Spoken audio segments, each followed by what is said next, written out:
کہانی کا نام اللہ کی دیری میں بھلائی ہے۔ سیریا کے ایک پرانے شہر میں یوسف نام کا غریب درجی رہتا تھا۔ وہ دن بھر لوگوں کے پھٹے کپڑے سیتا اور رات میں مسجد میں جا کر اللہ سے اپنے اچھے دنوں کی دعا کرتا۔ اس کا دل بہت بڑا تھا، لیکن زندگی نے کبھی آسانی نہیں دی تھی۔ کبھی دھاگا ختم ہو جاتا، کبھی گراہک پیسے نہیں دیتا۔ پھر بھی وہ ہر بار کہتا، جو اللہ کرتا ہے اسی میں بھلائی ہوتی ہے۔ امتحان کی ایک رات جب سب سو رہے تھے، اچانک یوسف کی جھونپڑی میں آگ لگ گئی۔ سب کچھ جل کر راکھ ہو گیا۔ اس کی سلائی مشین، کپڑے، اوزار سب ختم۔ لوگ اکٹھے ہو گئے، کوئی افسوس جتانے آیا، کوئی تماشا دیکھنے۔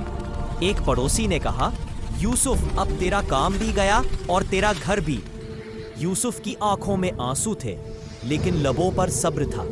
اس نے آسمان کی طرف دیکھا اور کہا، اے میرے رب، تو نے دیا تھا، تو نے لیا ہے، میں ناراض نہیں۔ کیونکہ صبح کا چمتکار۔ صبح جب سورج نکلا، یوسف مسجد سے باہر آیا۔ چہرے پر تھکان تھی، لیکن دل میں یقین۔ تبھی ایک اجنبی آیا، ہاتھ میں پرانی سلائی مشین لے کر۔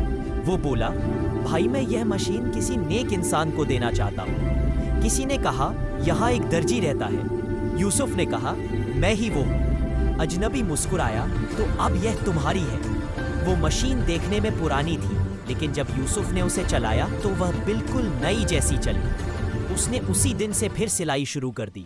اللہ کی رحمت کچھ ہفتوں میں یوسف کا کام چل نکلا۔ لوگ کہتے، یوسف کے ہاتھوں میں برکت ہے۔ جو سلائی وہ کرتا وہ کبھی نہیں پھٹتی تھی۔ لوگ دور دور سے اس کے پاس آتے۔ ایک دن وہی امیر آدمی پھر اس کے پاس آیا اور بولا، بھائی یہ مشین میرے پاس سالوں سے تھی، لیکن کبھی چلی نہیں۔ شاید یہ تمہارے لیے ہی تھی۔ یوسف مسکرایا، اس کی آنکھیں نم تھی۔ اللہ جب کچھ لیتا ہے تو کچھ بہتر دینے کے لیے لیتا ہے۔ وہ دیر کرتا ہے لیکن انکار نہیں کرتا۔ سیکھ، مورل: جب زندگی رکتی